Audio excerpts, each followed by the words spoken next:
संपूर्ण पुरुष मंडळींच्या झालेल्या आहेत. कोणी करता कोणी बसण्याचा आग्रह करू नका.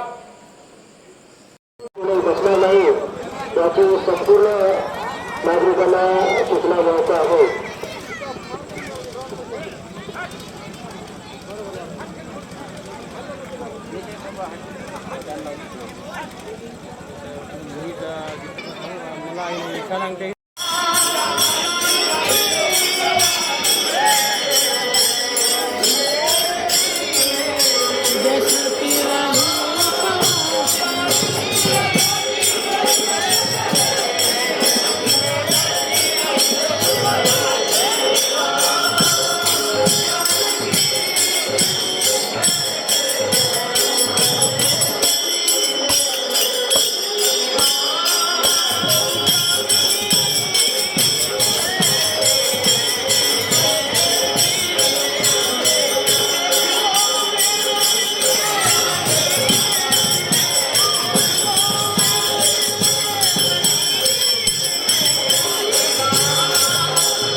वाजवितो काना कुंजवना मुरली वाजवितो काना कुंजवना तुझ्यासाठी तुझ्यासाठी तुझ्यासाठी देवना अरे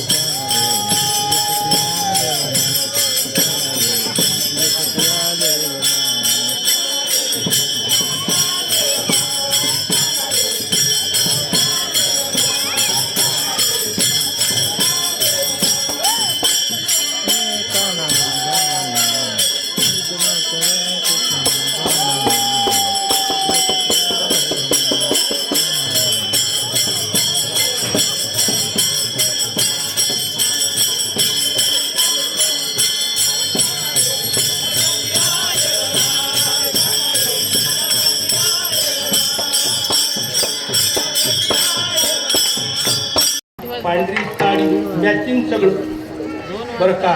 पांढरं ब्लाऊज, पांढरे काकणं, पांढरी टिकली सगळं तिचं वर्णन केलंय. दुसरी गवळण भाळी भोळी रंग हळदी वन पिवळी पिवळा पितांबर नेसून आली अंगी बुट्टेदार पोळी. एक लहान तनू उमर कवळी जशी चाफ्याची कळी. तिसरी गवळण रंग काळा नेसुनी चंद्रकळा काळे काजळ लेवणी डोळा हा बरं का. काळी गळसोरी घालून गळा रंग तिचा सावळा आली या राज सुभाळा. याचं वर्णन केलेलं बरं का. अशा गवळणी आल्या परमात्माचं दर्शन घेतलं. दर्शन घेत असताना परमात्माने त्याला दर्शन दिलं. परमात्मा वनाच्या ठिकाणी गायी घेऊन आल्याच्या नंतर त्या ठिकाणी गायी महाराज चारवल्या आणि चारवल्यानंतर गायी चारवल्या ना तरत गायी लांब सुरुवात केल्या. त्यावेळेला सगळ्यांना सांगितलं बाबा आता एक करू म्हणे. काय करू आता भूक लागली चला वळू गायी बैसू जेवू एक ठाई.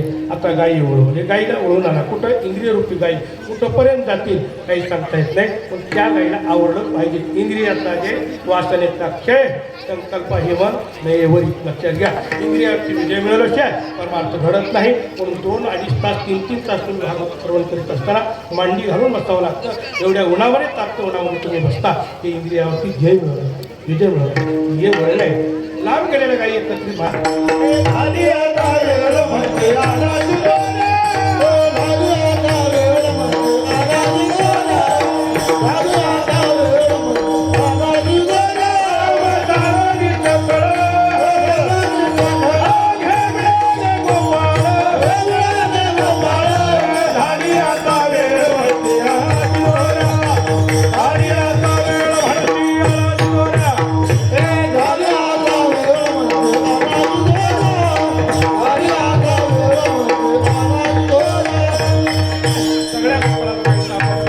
घेऊन या.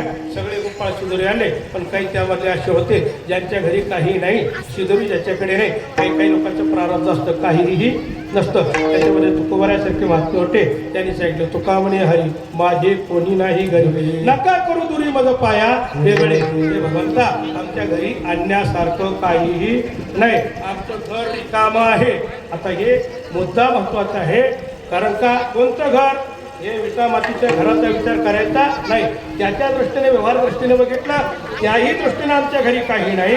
आणि या देहालाही घरच म्हटलेलं आहे, याही घरामध्ये कोणी नाही. का बाबा, काम क्रोध घर केले रिते, तिथे रिकाम आहे, काम क्रोधाला धारा नाही. तिथं जीव ब्रह्मायके नामाचा काला होतो. तो काला भगवान परमात्म्याने बरं का द्वापार युगामध्ये यमुनेच्या तटाकावरती काही गोठणी बसवल्या, गोपाळाला समेत बसवलं. मध्यभागी परमात्मा उभा टाकलेला आहे. सगळ्यांना ज्ञानाच्या अधिकारी पाठीमागं, उपासनेच्या अधिकारी मध्यभागी, आणि मध्यभागी उभा टाकलेला परमात्मा बरं का भानुदास किती जात प्रसाद देतो पंढरीनाथ. आता हे प्रसाद वाटण्याचा अधिकार सुद्धा विशिष्ट लोकांना दिलाय. कोणाला दिलाय? उदा घेऊन या करी पेद्या वाटितो उदोरी. काल्याचा अधिकार सुद्धा कोणालाही नाही बरं का. माफी मागून बोलतो. आता सध्यात बोलूच नाही बरं का, बोलूच नाही. कोण काला करील काही सांगता येत नाही. आचार संपन्न, विचार संपन्न बरं का, त्यात पूर्ण मिळतो. सगळी मंडळी ऊन तापलेली आहे, तरी सुद्धा एवढ्या आनंदाने तुम्ही महाराज कीर्तन श्रवण करीतात. मला आनंद वाटतो. कोणी उठत नाही, कोणी अजिबात वेळ झालाय म्हणत नाही, कधी सूचना येत बंद करा असं कधी म्हणत नाही बरं. कोणी घडी दाखवीत नाही, कोणी टाळ वाजवीत नाही. तेवढा आनंद वाटतो. हां, आमचं टाळ करीत बैल आवताला सोडला गेलं की नाही, तुम्हाला माहिती आहे. मी बियाला फिरत होतो, दुपारचं 12-12:30 वाजले. एक एक बैल असे खट्ट खट्ट जीवाला शिंग घालतात, सोड सोड सोड म्हणतात. तसं आमचे टाळ करीत होता की नाही. मी टाळ करीत आहे. लई वेळ झाला की टाळ नको वाजवायचं. टाळ मध्ये वाजवायचं, महाराजांना नक्की ओळखायचं. आता याची पाहिजे नाही बरं का, वेळ झाली, कीर्तन बंद राहू बरं का. सगळ्यांच्या ठिकाणी नतमस्तक होतो. परमात्मा आपल्यावरती अशीच कृपा वेळोवेळी करावं, आपल्याला सद्बुद्धी द्यावं, आपल्या अंतःकरणाच्या ठिकाणी सद्विचार सात्विक वृत्ती निर्माण व्हावी. हीच प्रार्थना परमात्म्याच्या चरणी, पंढरीच्या चरणी, हनुमंतराच्या चरणी करू. आणि झालेल्या शिवले इथेच पूर्ण ज्ञानोबाराच्या कुमाराच्या सर्वांनी एकवेळेला भजन करा. ज्ञानेश्वर माऊली